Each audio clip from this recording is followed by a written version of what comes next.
ನಮಸ್ಕಾರ ಎಲ್ರಿಗೂ. ಇವತ್ತು ಶನಿವಾರ, ಇವತ್ತು ರಜೆ ಇದ್ದ ಕಾರಣ ಮನೆಯಲ್ಲಿ ಗಾಡಿ ಮೇಲೆ ಕುಂತು ಹೊಂಟೆ ಬಿಟ್ಟು ನೋಡ್ರಿ. ಇವತ್ತು ಇದೊಂದು ಬಂದು ಭಾಳ ಪ್ರಸಿದ್ಧವಾದ ಜಾಗ. ಇದು ಹಳೆಯ ಕಾಲದ ಐತಿಹಾಸಿಕ ಸ್ಥಳ. ಸೊ ಇಲ್ಲಿ ಹೋಗ್ಬಿಟ್ಟು ಇದು ನೋಡ್ರಿ, ಇದು ನಮ್ದು ರಾಮತೀರ್ಥ ಮಂದಿರ. ಇಲ್ಲಿ ಹೊರಗೆ ಬರೋದು. ಸೊ ಈ ಗುಡಿ ಬಂದ್ಬಿಟ್ಟು ಲಕ್ಷ್ಮೀನಾರಾಯಣ ಮಂದಿರ. ಇದು ಐತಿಹಾಸಿಕ ಮಂದಿರ. ಈ ಈಜ್ಕೊಳ, ಅದ್ರ ಮುಂದೆ ಈಜ್ಕೊಳ ಇದೆ. ಈಜ್ಕೊಳದಲ್ಲಿ ನೋಡಿ ಎಷ್ಟೋ ಆಮೆಗಳು ಇದೆ. ಆಮೆಗಳು ನೋಡಿ ಎಷ್ಟು ಆರಾಮಾಗಿ ಮೇಲೆ ತೇಲಾಡ್ತಿದೆ. ಇದರಲ್ಲಿ ಇನ್ನೊಂದೇನಪ್ಪ ಅಂದ್ರೆ ನೀರು ಮೇಲ್ಗಡೆ ನೀರು ಬರ್ತದೆ. ಸೊ ಇಲ್ಲಿ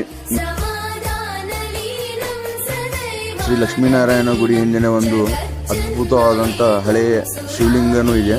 ಅದ್ರ ಮುಂದೆ ನೋಡಿ 2 ಜೋಡಿ ಬಸವಣ್ಣಗಳಿವೆ. ಈ ಶಿವಲಿಂಗ ಬಹಳ ಹಳೆ ಕಾಲದ.